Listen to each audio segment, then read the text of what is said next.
Fala, galerinha, aqui é o professor Matheus Aguiar e hoje eu vou dar continuidade à resolução da prova do PAS 3 de 2022, subprograma de 2020 que se encerra em 2022, ok? Então, hoje nós vamos resolver questões sobre eletromagnetismo. Se você está gostando dessa sequência de resoluções da prova do PAS, você já sabe o que fazer, né? Curte o vídeo, se inscreve e compartilha, é claro. Vamos embora, joga a vinheta na tela e vamos resolver a questão.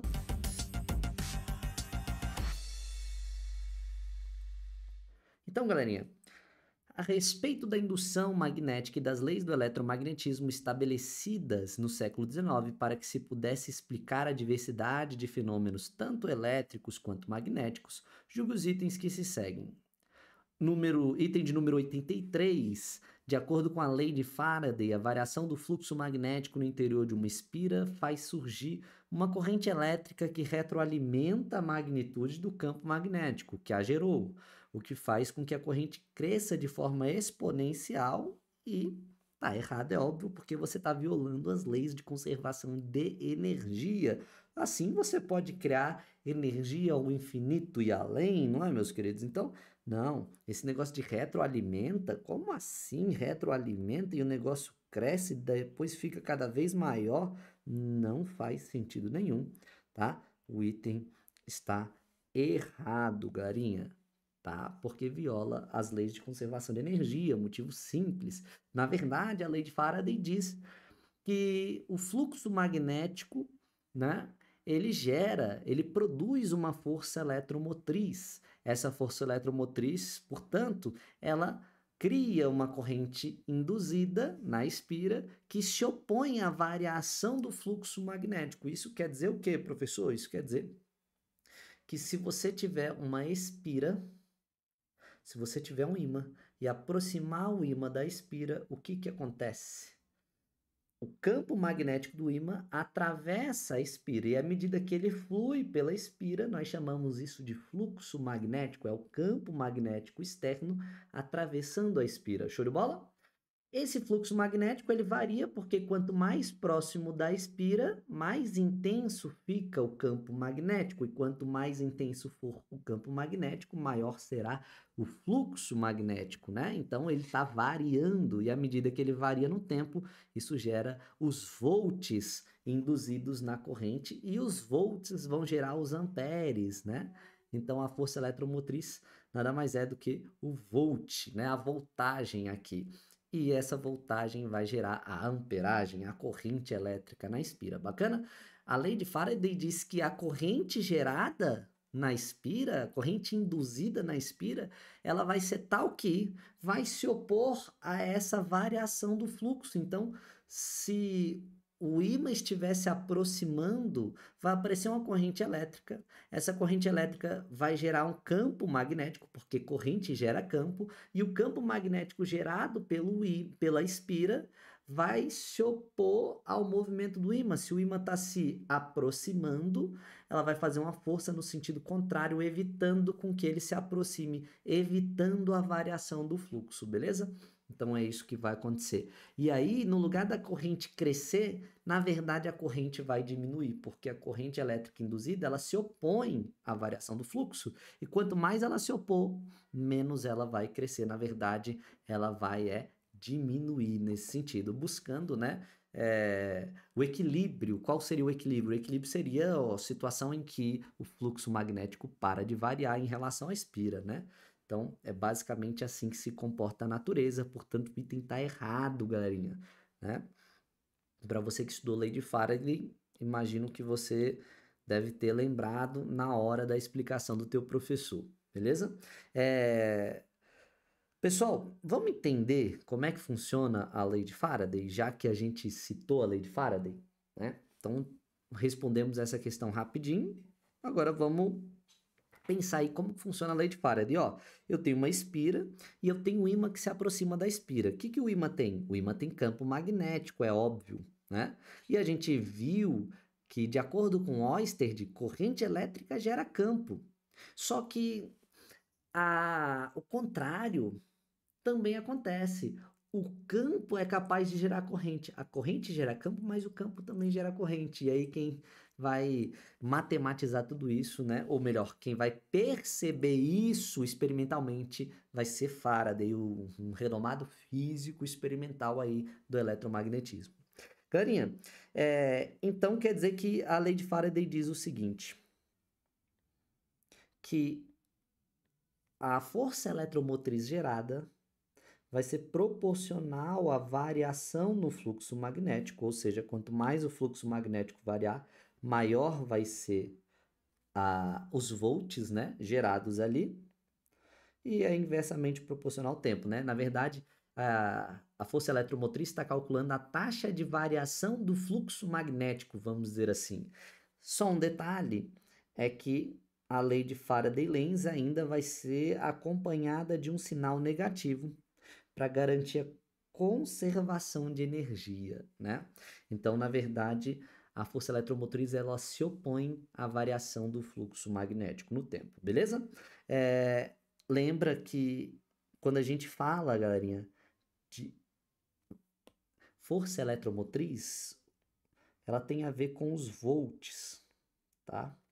Que num gerador ideal, inclusive a força eletromotriz é igual a DDP, tá? Sabe aquela DDP do U igual a R vezes I? Você lembra? Pois é, essa DDP aí é justamente a força eletromotriz num gerador ideal. Num gerador real, a gente sabe que a DDPU é energia útil, energia elétrica útil, né? Energia elétrica útil que vai ser utilizada no sistema, né? Está associada à energia útil. Enquanto a força eletromotriz está associada à energia total gerada pela bateria, pelo gerador, né? Vamos dizer assim.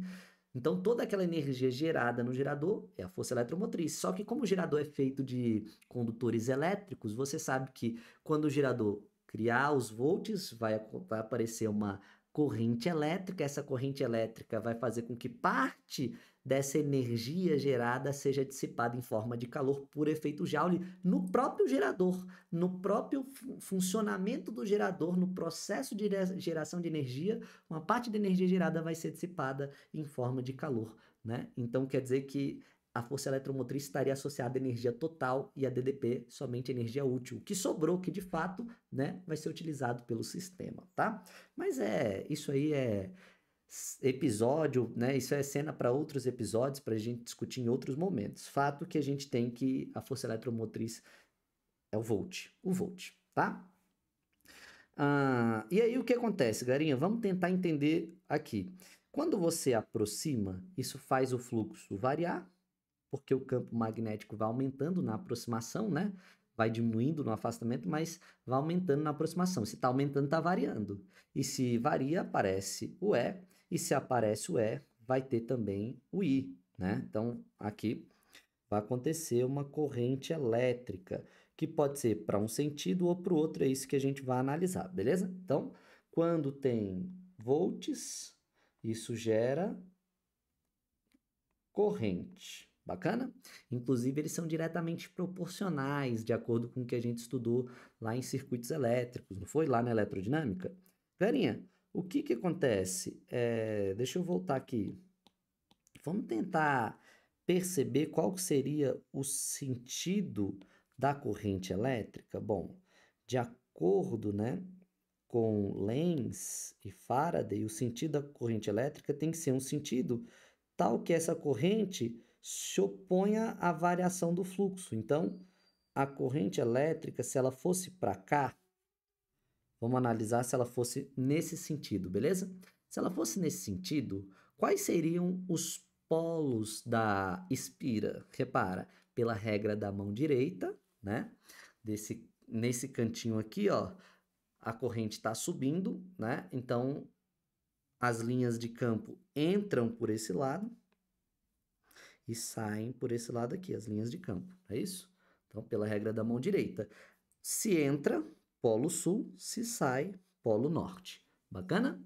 Então, se isso acontecesse, repara só, polo sul, do campo gerado pela corrente elétrica na espira, né? Agora a gente tem um eletroímã, a espira agora é um eletroímã. O campo gerado por ela atrai o ímã, porque o polo norte é atraído pelo polo sul, o polo norte do ímã é atraído pelo polo sul da espira. E aí, nesse sistema de atração, o que que vai acontecer? Bom, vai gerar uma força magnética no sentido da velocidade, portanto, vai acelerar o ímã. O que que vai acontecer? A velocidade vai aumentar. Se a velocidade aumenta, quer dizer que esse fluxo varia mais rapidamente, então ele varia num tempo menor. E isso faz com que a força eletromotriz cresça, por exemplo, né? Se a força eletromotriz aumentar, então, como a força eletromotriz é diretamente proporcional à corrente elétrica, então o aumento na força eletromotriz aumenta a corrente elétrica. Mas espera aí, se a corrente elétrica aumenta, o campo, esse campo magnético aumenta. Se o campo magnético aumenta, o polo sul vai ficar ainda mais atrativo em relação ao polo norte do ímã. O que que vai acontecer? Essa força aqui vai aumentar. Mas se essa força aumentar, então ele vai ficar ainda mais veloz no sentido, né, de ser atraído. E se ele ficar ainda mais veloz, aí ele faz isso em ainda menos tempo. E se ele faz isso em ainda menos tempo, essa força eletromotriz cresce mais. E se ela cresce mais, isso gera uma corrente maior. E se isso gera uma corrente maior, aí eu te falei que o campo magnético da espira fica ainda mais forte. Se o campo magnético da espira ficar ainda mais forte, o que que vai acontecer? A força magnética vai ficar ainda maior, vai acelerar ainda mais, a velocidade vai aumentar mais, e eu acho que nesse momento você já percebeu que vai fazer em ainda menos tempo, a força eletromotriz aumenta, se a força eletromotriz aumenta, a corrente aumenta, e tudo vai acontecendo ciclicamente, por isso que ele falou que a corrente ia aumentar exponencialmente, mas isso ia acontecer sem parar, né? Então, galerinha, o que que tem que acontecer aqui? O que tem que acontecer é o inverso, porque isso viola as leis de conservação de energia, né? Porque aí a corrente elétrica pode aumentar ao infinito e além. Não é bem assim que funciona, né? Na verdade, o que que acontece aqui, galerinha? Acontece o seguinte: vai ter uma corrente elétrica? Obviamente, vai ter uma corrente elétrica, mas ela não vai ter o sentido que, né, eu propus. Ela vai ter um sentido contrário. Por que que ela vai ter um sentido contrário? Dá uma olhada.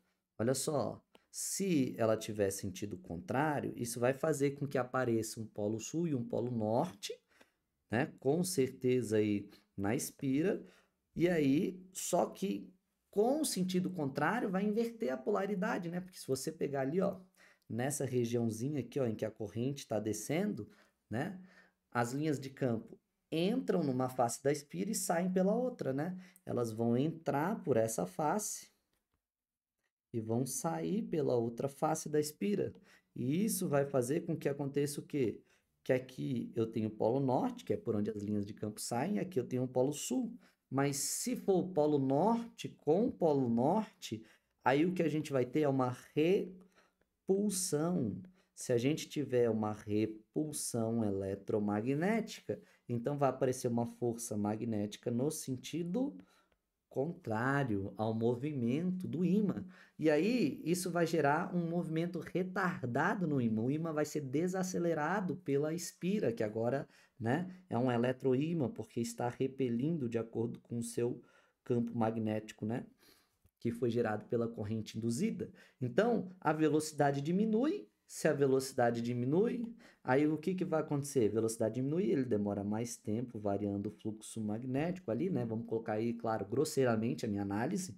E aí isso vai fazer com que os volts, né, sejam cada vez menores se os volts, porque são inversamente proporcionais, se os volts forem menores, a corrente elétrica vai ser menor. Aí isso vai fazer com que, se a corrente elétrica diminua, o polo norte fique mais fraco. E aí ele vai fazer com que a força magnética seja mais fraca, de repulsão ainda, mas vai ser mais fraco. Vai continuar desacelerando, só que de maneira menos intensa, ele vai desacelerar, só que menos, numa taxa menor.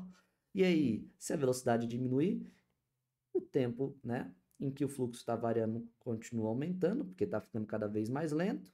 E aí, esse aqui continua diminuindo, a força eletromotriz. Se a força eletromotriz diminui, a corrente diminui mais, até, né, que isso alcance o zero, por exemplo. Então, a gente está diante, por exemplo, de um freio magnético. Né, o ímã, à medida que se aproxima da espira, vai freando, freando, freando, freando, freando. Esse é o famoso freio magnético, que ocorre graças à lei de Faraday, né? Lenz, lei de Faraday-Lenz, que garante isso aí, garante inclusive a conservação da energia, e você não vai ter energia sendo criada ao infinito e além. A corrente elétrica não vai aumentar exponencialmente. Bacana? Eu fiz uma discussão grande aqui sobre essa leitura, né? Claro, eu fiz uma leitura talvez de maneira bem grosseira sobre a lei de Faraday, né? Bem rápida, rápida entre aspas, né? Porque já foram 15 minutos de vídeo, né? A gente tem muita coisa para discutir aqui. Eu costumo aplicar 4 casos diferentes quando eu vou falar da lei de Faraday para deixar tudo muito claro. Mas, em resumo, é isso, galerinha. Violação, né, às leis de conservação de energia, o que foi proposto é o contrário do que propõe a lei de Faraday-Lenz, que inclusive, né, fala que a força eletromotriz se opõe à variação do fluxo magnético, ok? É isso. Galerinha, item de número 84. O físico dinamarquês Ørsted verificou que uma pequena agulha magnetizada sofria desvios quando próxima a um fio metálico com corrente elétrica, e o desvio da agulha era ainda maior quanto mais afastada do fio com corrente elétrica se posicionasse a agulha. Esse é o famoso a famosa experiência de Ørsted, né, galerinha? Tá errado, tá? Porque é justamente o contrário. De fato, a agulha da bússola, que seria tipo um ímã, né, sofre interação com condutores percorridos por corrente, porque um condutor, quando ele é percorrido por corrente, ele vira um eletroímã. Foi isso que Ørsted verificou, né, que todos os condutores percorridos por corrente serão capazes de produzir um campo magnético. A corrente elétrica gera campo, que interage com a agulha da bússola, e por isso ela sofre, né, essa deflexão aí, né, esse desvio. E aí, galerinha, na realidade, o que está errado aqui é que ele coloca que quanto mais afastado, maior, né, o desvio. E isso está errado, porque quanto mais afastado a bússola estiver do fio, menor vai ser a interação dela, porque o campo magnético depende da distância. Quanto maior a distância, menor o campo. É igual a força elétrica, é igual a força magnética. Se está mais distante, interage menos, né? Ou melhor, em menos intensidade, né? Em menor intensidade, perdão. E se você coloca mais próximo, a intensidade de interação é bem maior, né? Então, tá errado por esse motivo, ó. Quanto mais afastada, né, maior será o desvio. Tá errado, beleza? Ó, o que acontece? É que, inclusive, se você quiser calcular o campo magnético gerado por esse fio, você lembra de qual equação calcula isso? A equação do B. B é igual a μi sobre 2πr, onde μ é uma constante, né, magnética. Lembra da constante eletrostática que tinha lá, o K, constante eletrostática, 9 vezes 10 na nona e tal, que dependia do meio, né? E o K estava relacionado ao epsilon, que era a permissividade elétrica, né, do meio. Pois é, aqui tem a permeabilidade magnética, né? Que é tipo a permissividade elétrica, né? Então, na interação de forças elétricas e campos elétricos, a gente tem a permissividade no meio. Quando a gente fala de campos magnéticos e forças magnéticas, a gente tem a permeabilidade do meio. É o quanto aquele meio permite, né, ou é capaz de, né, gerar essa interação elétrica ou magnética, beleza? Então, tá aí. São leituras análogas quando a gente fala de permissividade elétrica e permeabilidade magnética, beleza? Garinha, e aí o que acontece? repara só, o que é esse R aí que aparece, professor? Esse R é, na verdade, na minha figura, a distância D, tá? Essa distância D seria o raio dessa circunferência que tem aí, ó, dessas circunferências. Cada circunferência tem um raio diferente, né? Que nada mais é do que a distância que o campo magnético, o ponto daquele campo magnético se encontra do fio. Por exemplo, o ponto X se encontra a essa distância D do fio, né? Nessa distância D, o campo magnético no ponto X tem uma intensidade X, quando eu considerar a distância X. Só que quando eu considerar a distância Y, né, na posição Y, o campo magnético é outro, está mais distante do fio, é menor, inclusive, né? Então, quando eu quiser calcular o BY, aí eu tenho que usar a distância Y. Mas o que a gente percebe nessa equação? A gente percebe nessa equação, galerinha, que a distância ela é inversamente proporcional ao campo magnético. Isso quer dizer que quanto maior a distância, menor o campo. Por isso, né, o campo em X é maior do que o campo em Y. E se o campo ele é maior quando está mais próximo, então o desvio da agulha dessa bússola aqui será maior na posição X e será menor na posição Y, beleza? Por quê? Porque o campo magnético, quando ele for maior, a força magnética vai ser maior, o desvio, portanto, vai ser maior. Show de bola? Então, essa é a leitura que se faz. Item de número 85 diz: Ampère, físico francês, Marie Ampère, né, verificou que um fio elétrico pelo qual passa uma corrente elétrica sob influência de um campo magnético sofre a ação de uma força que é proporcional tanto à corrente que passa pelo fio quanto ao campo magnético externo e o ângulo entre a direção do campo magnético e da corrente elétrica. Galerinha, tá quase tudo perfeito, né? Realmente, esse comportamento ocorre com a corrente elétrica, sob influência do campo magnético, né? Tem uma relação entre o ângulo, né, e as suas direções. Tudo isso acontece de fato, mas não foi Ampère que verificou isso, não, beleza? Na verdade, se ele falasse Lorentz, né, que está relacionado à força de Lorentz, à força magnética, talvez fique ainda mais preciso, aí estaria certo, mas não foi Ampère. O que Ampère verificou, Garinha, era uma forma mais simples de calcular o campo magnético em situações de simetria. Então, em situações em que houvesse simetria, ficaria muito mais fácil calcular o campo magnético de um condutor, né?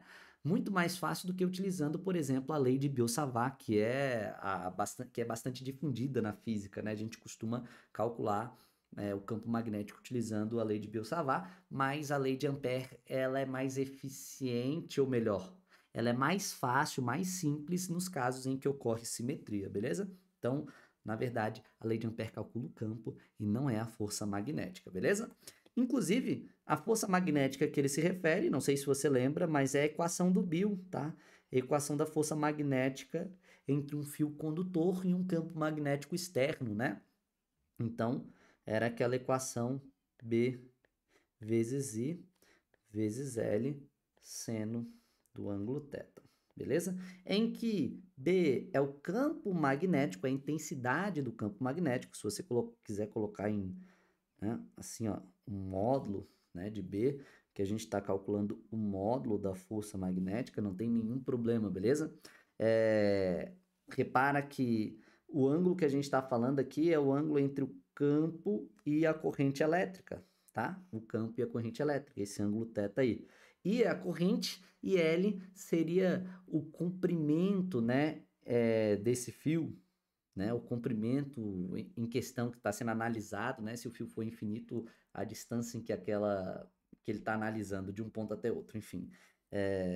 L muitas vezes é relacionada ao comprimento do fio, embora essa equação se aplique a condutores de comprimento infinito. Beleza? Então, o item está errado por esse motivo. Esse foi um item, inclusive, que foi anulado, beleza? Foi um item que foi anulado pela banca, talvez porque, né, justamente por conta disso, porque o avaliador tenha se confundido com essa relação aí, que Ampère, na verdade, estava estudando o campo e não a força em si. Eu sei que uma coisa está relacionada à outra, mas aí, né, é difícil você gabaritar como certo ou errado, porque vão ocorrer recursos com toda certeza, beleza? É isso, meus queridos. Um forte abraço para vocês. Eu espero que vocês tenham gostado. Se você ficou com dúvida em alguma interpretação que eu fiz, em algum raciocínio, você pode deixar aí nos comentários que eu vou tirar suas dúvidas, beleza? Um forte abraço para vocês. Vamos estudar e vamos resolver questão.